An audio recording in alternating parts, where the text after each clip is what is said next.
ಸಾರ್ಥಕದ ನುಡಿ ಸೇರಿ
ಕೊಡ್ತೀರಾ ಅವ್ನಿಗೆ?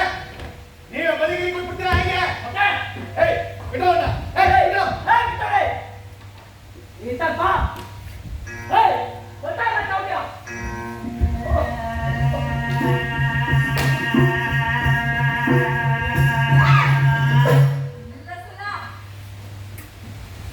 ಇನ್ನೊಂದೇ ಮೈ ಮೇಲೆ ಬಿತ್ತು ಅಂತಂದ್ರೆ ಕಾಳಗಾಕನೆ ಇತಿಹಾಸ ಮಾಡ್ಬಿಡ್ತೀನಿ. ನೀನ್ ಊರಿಗೆ ಬಂದಾಗಿಂದ ನಾನು ನೋಡ್ತಾನೆ ಇದ್ದೀನಿ. ನಮ್ಮ ಊರಿನ ವಿಷಯದಾಗೆ ಬಾಯ್ತಾರೆ ಅಂತ ಇದ್ಯಾ? ಇವ್ನ ಉಳ್ಸಕ್ಕೆ ಇವ್ನ ನಿನ್ ಚಿಕ್ಕಪ್ಪನ ದೊಡ್ಡಪ್ಪನ ಇಲ್ಲ ಜೊತೆ ಬಿಟ್ಟವ್ರ. ಅವ್ನು ಯಾಕೆ ನಮ್ಮ ಸಾಧನೆ ಇಟ್ಕೊಂಡ್ರೆ ನಾನು ಹೆಂಗೆ ನಮ್ಮಪ್ಪ ಅವ್ರ ರಕ್ತನ ಹೊತ್ಕೊಂಡು ಬಂದಿದ್ದೀನೋ ಹಂಗೆ ನನ್ನ ಜೊತೆಗೆ ಬಿಟ್ಟಿರೋ ನನ್ನ ತಮ್ಮ ಕಂಡ್ರಲ್ಲೇ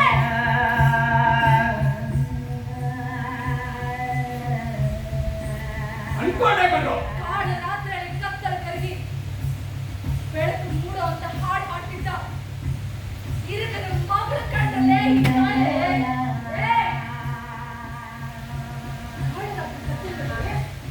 ಬೆಳಕು ಬಂದಿದ್ದೀನಿ ಅಂತ ತಿನ್ನೋಣ ನಮ್ಮಪ್ಪ ಅಪ್ಪ ಭೂಮಿ ಹಕ್ಕನ್ನ ವಾಪಸ್ ಅನ್ಕೊಂಡೆ ಕಂಡು ಇದು ಗೊತ್ತತ್ತು ಅಂತ. ಊರಿನ ಜನ ಮಳೆಯಿಂದ ಬರಗಾಲದಲ್ಲಿದ್ದಾಗ ಊರಿನ ಹೆಣ್ಮಕ್ಳನ್ನೆಲ್ಲ ಸೇರಿಸ್ಕೊಂಡು ಹಾಡಿ ಹೆಜ್ಜೆ ಹಾಕಿರ್ತಿದ್ದಲ್ಲ ಆ ಇರೋನ್ ಮಗಳ ನೀನು. ಓಹೋ ನಾಳೆ ಹೊರತು ಊರಿನ ಕಡೆಯಿಂದ ಆಚೆ ಹಾಕಿದ್ದೆ ತಿಳ್ಕೊಂಡು ದ್ವೇಷಾಂತ ಹೊರಟಾರೆ ಅಂತ ಮಾಡಿದ್ದೆ. ನೀನು ಇಲ್ಲೇ ಇದ್ದೀಯ ಯಾಕೆ? ನಿಮ್ಮಪ್ಪ ಮಾಡಿ ಸಾಕಾಗಿಲ್ವ? ನಮ್ಮ ಊರಿನ ಹೆಣ್ಮಕ್ಳು ನೀರು ತರೋದಕ್ಕೆ ಅಂತ ಬೈಲಿಗಂತ ನಡೀತಿದ್ರೆ ನನ್ನ ಹೊಟ್ಟೆಗಳು ಚೂರಾಗ್ತದೆ. ಮಳೆ ಇದೆ ಕಂಗೆಟ್ಟಿದ್ದೀವಿ ಅಂತಂದ್ರಲ್ಲಿ ನೀನು ನೋಡಿದ್ರೆ ಇವ್ರು ನೆಲ ಸೇರಿಸ್ಕೊಂಡು ಹೊಸ ಆಟ ಜೀವ ಹಚ್ಕೊಂಡಿದ್ಯಾ? ಹೆಣ್ಮಕ್ಳು ಹೆಜ್ಜೆ ಹಾಕಿದ್ರೆ ಆಕಾಶ ಕಪ್ಪಾಗತ್ತಿಲ್ಲ. ಹೆಣ್ಮಕ್ಳು ನೀರು ತರಕ್ ಹೋದ್ರೆ ಹುಲ್ಲು ಚೂರು ಅಂದೆಯ ಓಂಕ ಕಾಕಿನ ಬಾಯಾಗೆ ಬೇಕಾದ ಮಾತು ಕೇಳ್ತಾ ಇದ್ದೆ. ಏ ಕಾಳಿ ನಾಲ್ಗೆ ಹೆಂಗಂತ ಹೆಂಗಂತ ನಡಿಬಿಟ್ರೆ ನಿನ್ನ ಮುಡಿ ಎಷ್ಟು ತಲೆ ಬೇಕಾಗುತ್ತೆ. ಲೇ ಭಗವಂತ ನೀ ಕಟ್ಟಿ ಬಿಟ್ಟರೆ ಅವ್ರು ತೊಂದರೆ ತಗೊಂಡು ಏನೋ ಮಾತಾಡ್ತಿದ್ಯಾ? ಅವನೇನ್ರಿ ಮಾತಾಡೋದು? ನಾನು ಮಾತಾಡ್ತೀನಿ ಕೇಳಿ. ಹಸುಗಳಿಗೆ ಮೂಗುದಾರ ಹಾಕಿದ್ದ ರಾಮಗೋಡಿನ ರಾತ್ರಿ ಮಗ ಪೂರ್ವಿ ಎಲ್ಲಿಗೋದ್ರ? ಏನು ಊರ್ನ ಲೇ ಭಗವಂತ ಊರ್ ಕಡೆ ಕಟ್ಕೊಂಡು ಬಂದಿಲ್ವಲ್ಲ ಅವ್ರು ಕೊಂದಾಕಿದ್ದೀವ. ಪಾರಿ ಮತ್ತು ಪುಟ್ಟ ಜೋಡಿ ಹಕ್ಕಿಗಳಿದ್ದಾರೋ ಅವ್ರನ್ನ ಕರ್ಕೊಂಡು ಹೋಗಿ ಎಲ್ಲಿ ಕಚ್ಚಿದ್ರು? ಎಲ್ಲಿ ಕಚ್ಚಿದ್ರೆ? ಅವತ್ತು ನಾನು ವ್ಯಾಪಾರ ಮುಗಿಸಿ ಮನೆ ಕದ್ದು ಬರ್ತೇನೆ. ನನ್ನ ಸ್ನೇಹಿತರ ಮಾಡಿ ತಲುಪಿದ್ದ ನೋಡಿ, ನಿನ್ನ ಸ್ನೇಹಿತರ ಸಾವು ಒಂದ್ ಕಡೆ ಆದ್ರೆ ಸ್ವಂತ ಮಗನೇ ಬಿಟ್ಟಿದ್ದ ಈ ಪಾಪಿಗಳು. ಏನ್ ಗೊತ್ತಂದ್ರೆ ಸತ್ಯ ಹೊರಗೆ ಬರ್ತದೆ ಅಂತ ನಗ್ತಾ ಇದ್ದೀರಾ? ಆ ಪರಿಮಾಣಕ್ಕೆ ಮುಂದೆ ಸಣ್ಣ ವಯಸ್ಸಿಗೆ ಮದುವೆ ಮಾಡಿ ಗಂಡ ತೀರ್ಕೊಂಡ ಅಂತ ವಿದ್ಯೆ ಮಾಡಿ ಹುಲಿ ಹಾಕ್ಬಿಡ್ಸೋದು. ಅವಳಿಗೂ ಎಷ್ಟೊಂದು ಆಸೆ ಇತ್ತು. ಅವಳು ಆ ತಗೊಂಡಿದ್ದ ಕರಿಯನ್ನ ವಿರುದ್ಧಿ ಮಾಡಿಲ್ಲ. 2 ವರ್ಷ ಮದುವೆ ಮಾಡಬೇಕು ಅಂತ ಆಸೆ ಅದಕ್ಕೆ ಮನ ಬಿಟ್ಟು ಹೊರಟಳು. ಆದ್ರೆ ನೀವುಗಳು ಮರ್ಯಾದೆ ಇರಿಸಿದಾಗ ಅವರಿಬ್ಬರನ್ನ ಹಾಕೋದಾಗಿಲ್ಲ ಪಾಪಿಗಳು ನೀವು. ಅವತ್ತು ಕಾಲೇಜಲ್ಲಿ ಕೈಗೊಳಿಸಿಲ್ಲ ಅಂದ್ರೆ ಅವರಿಬ್ರು ಹಾಗೆ ಎದುರು ಮೇಲೆ ತೋರಿಸಿದ್ರು. ನಾನು ಯಾವ ಕೈಗೊಳ್ಳ ಕಲ್ಪನಾ ತೀರ್ಮಾನ ಮಾಡಿದೆ. ನಾನು ಕಾಲೇಜಿಂದ ಕೈ ಜೋಡಿಸ್ಬೇಕು ಅಂತ. ಅವತ್ತು ನಾನು ಕೂಡ ನಿರ್ಧಾರ ಮಾಡಿದೆ. ಈ ಊರಿನ ಹೆಣ್ಮಕ್ಳು ಕೆಚ್ಚೆ ಕಟ್ಟಿ ಕುಣಿಬೇಕು ಅಂತ. ಈಗ ಏನಾದ್ರು ನಾನು ತಗದ ಹೆಗಲ್ ಹಾಕೊಂಡು ಪಾಠ ನಿಲ್ಲಿಸಿ ಅಂದ್ರೆ ಮನೆಯ ಕೂತಿರೋ ಹೆಣ್ಮಕ್ಳು ವಾಸಲ್ ದಾಟಿ ಹೊರಗೆ ಬಂದೆ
ಮಾತ್ರ ಒಂದಲ್ಲ ಒಂದು ದಿನ ನೆಲದ ಹೆಣ್ಣುಗಳು ಮೆರವಣಿಗೆ ಹೊರಡುತ್ತಾರೆ.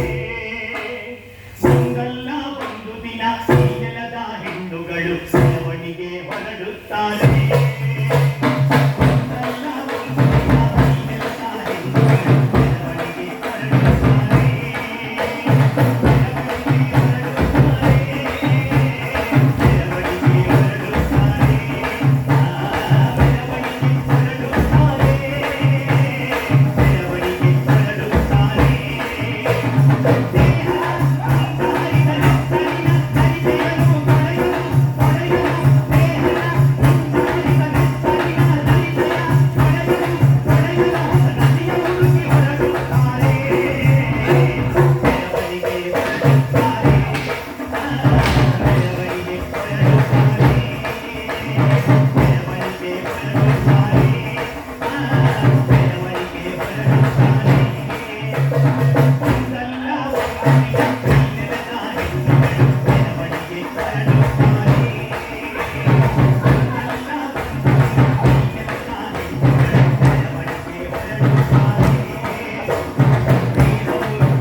ಕುಳಿತಾಳೆ. ಆಗ ಅವಳ ಹಿಡಿಯೋ ಶಕ್ತಿ ಅವಳಿಗೆ ಇರತ್ತಿತ್ತು. ಇನ್ನು ನೀವೆಲ್ಲ ಯಾವ ಲೆಕ್ಕ ನೋಡಿ, ನಮ್ಗೊಂದು ಬದುಕು ಕಟ್ಕಡಿ ಅಂತ ನಾವು ನಿಮ್ಮನ್ನ ಕೇಳ ನಮ್ಗೆ ಗೊತ್ತೈತೆ ಯಾರು ಬದುಕಬೇಕು ಅಂತ. ನೀವು ನಿಮ್ ದಾರಿ ಅಷ್ಟೇ.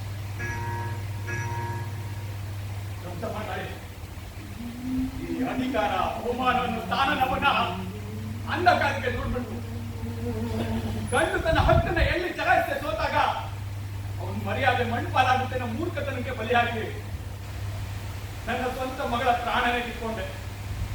ನನ್ನ ಮಗಳಿಗೆ ಸಿಗದ ಸುಖ ಬೇರೆ ಯಾವ ಹೆಣ್ಮಕ್ಳಿಗೂ ಸಿಗಬಾರ್ದು ಅಂತ ಅಡ್ಡಾಡಾದೆ. ಊರಿನ ಹೆಣ್ಣುಗಳು ನಮ್ಮ ಸ್ವಾರ್ಥಕ್ಕೆ ಬಲಿಯಾಗಿ ಅವ್ರ ಕನಸನ್ನ ಅವ್ರ ಗಚ್ಚಿ ಹೊರಗೋ ಹಾಗಾಯ್ತು. ಬೇರೇನು ಅರ್ಥ ಆಗ್ಬೇಕಾಗಿಲ್ಲ ಕಳಿ ನಮ್ಗೆ. ಇಷ್ಟಿದ್ದು ಸಾಕು. ಹೌದು ದಾದಾ, ಇವತ್ತಿನ ಸಾಕು. ಅಮ್ಮ ತಾಯಿ, ನಮ್ಮ ಮನೆ ಹೆಣ್ಮಕ್ಳೇ ನಾವು ತೃಪ್ತಿಪಟ್ಟಿದ್ದಾರೆ ಅಮ್ಮ. ಅವಳು ಈ ಪಾಪಕ್ಕೂ ಕರೆದಿದ್ದು ಒದ್ದಾಡಿದಾಳನ್ನ ಗೊತ್ತಾಯ್ತು. ಇವತ್ತಿಗೆ ಈ ತರ ಕೊನೆ ಆಗಿ ಬಸವ ನುಡ್ದ ತಗೋಣ.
ನಮಸ್ಕಾರ. ಇದು ರಂಗಪಯಣದ ಪ್ರಸ್ತುತಿ. ಅಭಿನಯಿಸಿದ ಕಲಾವಿದರು ಶರತ್, ಗುರು, ನಾಗ, ಮನೋಜ್,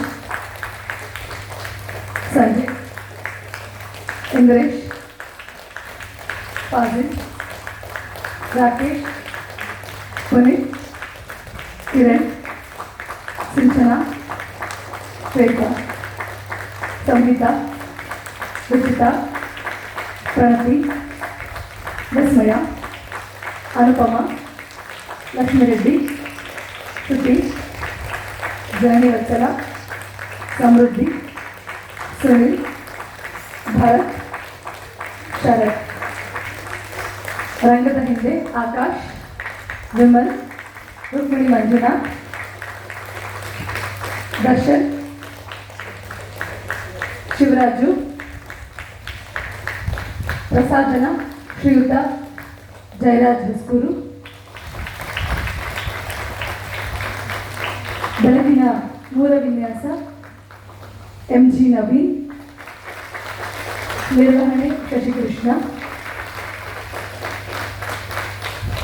ರಂಗದ ಹಿಂದೆ ಶಿವಕುಮಾರ್.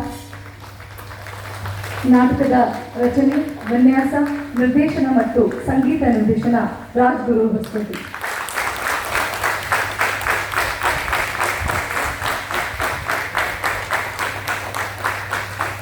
ನಾವು ರಂಗದ ಹಿಂದೆ ಆ್ಯಕ್ಚುಲಿ ಮಂಜು ಸರ್ ಕೂಡ, ಯಾಕಂದರೆ ನಮಗೆ ಬ್ಯಾಕ್ ಸ್ಟೇಜ್ಗೆ ಏನಾದರೂ ಬೇಕಾದರೆ ನೀಡೆಡ್ ಕರ್ಕೊಂಡು ಸರ್ ಪ್ಲೀಸ್ ಮಂಜು ಸರ್ ನೀವು ಕೂಡ ನಮ್ಮ ಜೊತೆ ಜಾಯ್ನ್ ಆಗಬೇಕು. ನೀವು ರಂಗದ ಹಿಂದೆ ಅಫ್ಕೋರ್ಸ್ ತುಂಬ ಡ್ಯಾಡ್ ದಯವಿಟ್ಟು ಸ್ಟೇಜ್ ಮೇಲೆ ಬರಬೇಕು. ರಂಗಪಯಣ 15 ನಾಟಕಗಳನ್ನು ನಿರಂತರವಾಗಿ ಮಾಡ್ತಾ ಇದೆ. ನಾವು ನಾಳೆ ಪೂಲಂದೇವಿಯವರ ಜೀವನ ಆಧಾರಿತ ನಾಟಕ ಪೂಲಂದೇವಿ ನಾಟಕವನ್ನು ಪ್ರದರ್ಶನ ಮಾಡ್ತಾ ಇದ್ದೇವೆ. 21ನೇ ತಾರೀಕು ಇದೇ ರಂಗಮಂದಿರದಲ್ಲಿ ಸಾರಾ ಅಬುಬಕ್ಕರ್ ಅವರ ಕಾದಂಬರಿ ಆಧಾರಿತ ಚಂದ್ರಗಿರಿ ತೀರದಲ್ಲಿ ನಾಟಕವನ್ನು ಅಭಿನಯಿಸ್ತಾ ಇದ್ದೇವೆ.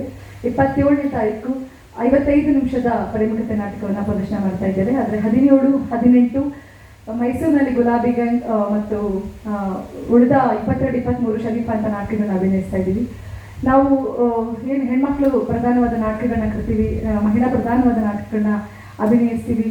ಹೆಚ್ಚೆಚ್ಚು ನಾಟಕಗಳನ್ನೇ ನಾವು ಆಯ್ಕೆ ಮಾಡ್ಕೊಳ್ಳುವಂಥದ್ದು ಕೂಡ ಮಹಿಳಾ ಪ್ರಾಧಾನ್ಯತೆ ಉಳ್ಳಂಥ ನಾಟಕಗಳು. ಈ ಸಂದರ್ಭದಲ್ಲಿ ಬಹಳಷ್ಟು ಕಲಾವಿದರು ಅವರು ಪೇರೆಂಟ್ಸ್ ನಮ್ಮ ಜೊತೆ ಸದಾ ನಿರ್ತಾರಲ್ಲಿ. ಸಂಗೀತ ಅವರ ಅಮ್ಮ ಅಜ್ಜಿ ಬಂದಿದ್ದಾರೆ. ಅದಕ್ಕೆ ನನಗೆ ತುಂಬ ಖುಷಿ. ಯಾಕಂದರೆ ನಾವೆಲ್ಲ ಹಂತವೆಲ್ಲ ದಾಟ್ಕೊಂಡು ಬಂದಿದ್ದೀವಿ. ನಾವು ಹೆಣ್ಮಕ್ಳು ಥಿಯೇಟರ್ಗೆ ಹೋಗುವಾಗ ಯಾವ್ಯಾವ ಪ್ರಾಬ್ಲಮ್ ಇತ್ತು, ಹೆಣ್ಮಕ್ಳು ಯಾಕೆ ಬಣ್ಣ ಹಚ್ಚಬಾರ್ದು, ಹೆಣ್ಮಕ್ಳು ಯಾಕೆ ನಾಟಕಗಳನ್ನು ಮಾಡಬಾರ್ದು ಅನ್ನೋದು ನಿಮ್ಮೆಲ್ಲರಿಗೂ ಗೊತ್ತಿರೋವಂಥದ್ದೇ. ಆದರೂ ಅವುಗಳೆಲ್ಲ ಮೀರಿ ನಾವು ಥಿಯೇಟರ್ ಮಾಡಲೇಬೇಕು ಅನ್ನೋ ಹೊಟ್ಟೆಗೆ ಬಿದ್ದು ಮಾಡ್ತೀವಿ. ಬಹಳಷ್ಟು ಜನ ಹೆಣ್ಮಕ್ಳು ಪಾಪ ಕೆಲಸಕ್ಕೆ ಹೋಗುವಂಥವ್ರು, ಕಾಲೇಜ್ ಮುಗಿಸ್ಕೊಳ್ಳೋ ಹೌಸ್ ವೈಫ್ಗಳು ಇದ್ದಾರೆ, ಮನೇಲೆಲ್ಲ ಕೆಲಸ, ಹೀಗೆ ಹಲವಾರು ಕೆಲಸಗಳನ್ನ ಮುಗಿಸ್ಕೊಂಡು ನಮ್ಮ ಜೊತೆ ಆಗ್ತಿರ್ತಾರೆ. ಹಾಗಾಗಿ ಆ ಎಲ್ಲ ಹೆಣ್ಮಕ್ಳಿಗೆ ಈ ಹೊತ್ತಲ್ಲಿ ನಾನು ಧನ್ಯವಾದಗಳನ್ನ ಹೇಳ್ತೀನಿ. ಆ ಎಲ್ಲ ಸಾಧ್ಯತೆಗಳನ್ನ ಬದಿಗಿಟ್ಟು ಇವತ್ತು ನಮ್ಮ ಜೊತೆ ಆಗಿದ್ದಾರೆ. ಹಾಗೆ ಹುಡುಗರು ಕೂಡ. ಯಾಕೆ ಸಂಗೀತ ಅವರ ಅಮ್ಮ ಅಂತ ನಾನು ತಗೊಂಡೆ ಅಂದರೆ, ಇಲ್ಲಿ ಭಾಳಷ್ಟು ಜನ ತಾಯಿಂದಿರ್ತೀವಿ, ತಮ್ಮ ಹೆಣ್ಮಕ್ಳನ್ನ ಥಿಯೇಟರ್ಗೆ ಕಳಿಸ್ಬೇಕು ಅಂತ ಆಸೆ ಇದ್ರು ಕೂಡ ಏನೇನೋ ಕಲ್ಪನೆಗಳು, ಏನೇನೋ ಇಲ್ಯೂಷನ್ಸ್ ಜೊತೆ ನಡೆದ್ಬಿಟ್ಟೇ ಥಿಯೇಟರ್ಗಳ ಹೋಗ್ಬಾರ್ದೆ, ಬಣ್ಣ ಹಚ್ಬಾರ್ದು ಅಂತ ಹೇಳಿ ಅವ್ರನ್ನ ಒಳಗೆ ಕೂರಿಸ್ಬಿಡ್ತೀವಿ. ಇವಾಗ ಹೇಗೆ ಗೆಜ್ಜೆ ಕಟ್ಟದೆ ಒಳಗೆ ಕೂರಿಸಿದೀವೋ ಹಾಗೆ ನಾವುಗಳು ಕೂಡ ಈಗಲೂ ಕಟ್ಟಿ ಒಳಗಡೆ ಕೂರಿಸಿದ್ದೀವಿ. ಸಾಧ್ಯ ಆದರೆ ನಿಮ್ಮ ಸುತ್ತಮುತ್ತ ಅಕ್ಕಪಕ್ಕ ಆ ಥರದ್ದು ತಾಯಿಂದ್ರು ತಂದೆಗಳು ಸಿಗ್ತಾರೆ. ದಯವಿಟ್ಟು ಆ ಥರದ್ದು ಬ್ರೇಕ್ ಮಾಡಿ. ಎಷ್ಟು ವರ್ಷ ಸಾಧ್ಯ ಆಗುತ್ತೋ ಅಷ್ಟು ವರ್ಷ ಅವರ ರಂಗಭೂಮಿಯಲ್ಲಿ ನಾಟಕಗಳು ಅವ್ರ ಇಚ್ಛೆ, ಅವರ ಆಯ್ಕೆ. ನೀವು ನಂಬಲಿಕ್ಕಿಲ್ಲ, ಎಷ್ಟೋ ಜನ ಮಕ್ಕಳು ಕಾಲೇಜ್ ಆಗಿ 4:15 ಏನಾದ್ರು ಕಾಲೇಜ್ ಮುಗಿಸಿದ ತಕ್ಷಣ 5 ಗಂಟೆಗೆ ನಮ್ಮ ಜೊತೆ ಆಗ್ತಾರೆ. ಅಲ್ಲಿ ನಾಟಕಗಳನ್ನ ಓದ್ತಿರ್ತೀವಿ, ಬೇರೆ ಬೇರೆ ನಾಟಕಗಳಿಗೆ ಕರ್ಕೊಂಡು ಹೋಗ್ತೀವಿ, ನಾಟಕಗಳನ್ನ ತೋರಿಸ್ತೀವಿ, ಮತ್ತು ಒಂದಷ್ಟು ಚರ್ಚೆ ಮಾಡ್ತಿರ್ತೀವಿ. ಬಹುಶಃ ನಿಮ್ಮ ಮಕ್ಕಳು ಈ ಥರದೊಂದು ಸಮಯನ ನಮ್ಮ ಜೊತೆ ಕಳೀತಿದ್ದಾರೆ ಅನ್ನೋದಕ್ಕೆ ಪೇರೆಂಟ್ಸ್ ನಿಜವಾಗ್ಲೂ ಹೆಮ್ಮೆ ಪಡಬೇಕು. ಮತ್ತಾರು ಇಲ್ಲಿ ಮಕ್ಕಳು ಕ್ಲಾಸ್ ಮಾಡ್ತಿದ್ದಾರೆ ಅಂದ ತಕ್ಷಣ ಓದ್ತಾ ಇಲ್ಲ ಅಂತಿಲ್ಲ. ನಮ್ಮ ಚುಮ್ಮು ಪ್ರತಿ ಸಲ ಫಸ್ಟ್ ರ್ಯಾಂಕಲ್ಲಿ ಓದ್ತಿರ್ತಾಳೆ, ಇವತ್ತು ಪ್ರಗತಿ ಎಕ್ಸಾಮ್ಸ್ ಮುಗಿಸ್ಕೊಂಡು ಬಂದಿದ್ದಾಳೆ. ಹೀಗೆ ಬಹಳಷ್ಟು ಜನ ಆ ಸಾಧ್ಯತೆಗಳ ಮೀರಿ ಬಂದಿದ್ದಾರೆ. ಸೊ ಇವತ್ತು ಕೂಡ ನೀವೆಲ್ಲರೂ ಬಹಳ ಪ್ರೀತಿ ಇಟ್ಟು ನಾಟಕಕ್ಕೆ ಬಂದಿದ್ದೀರಿ. ನಿಮ್ಮೆಲ್ಲರಿಗೂ ಅನಂತ ಧನ್ಯವಾದಗಳು. ದಯಮಾಡಿ ನಾಳೆ ಪೂನಂದೇವಿ ನಾಟಕಕ್ಕೆ ಬರಬೇಕು, ಹೆಚ್ಚಿನ ಸಂಖ್ಯೆಯಲ್ಲಿ ಭಾಗವಹಿಸಬೇಕು ಅಂತ ಈ ಮೂಲಕ ನಿಮ್ಮೆಲ್ಲರನ್ನೂ ವಿನಂತಿಸ್ಕೊಳ್ತೀವಿ. ಥ್ಯಾಂಕ್ ಯು, ಧನ್ಯವಾದಗಳು.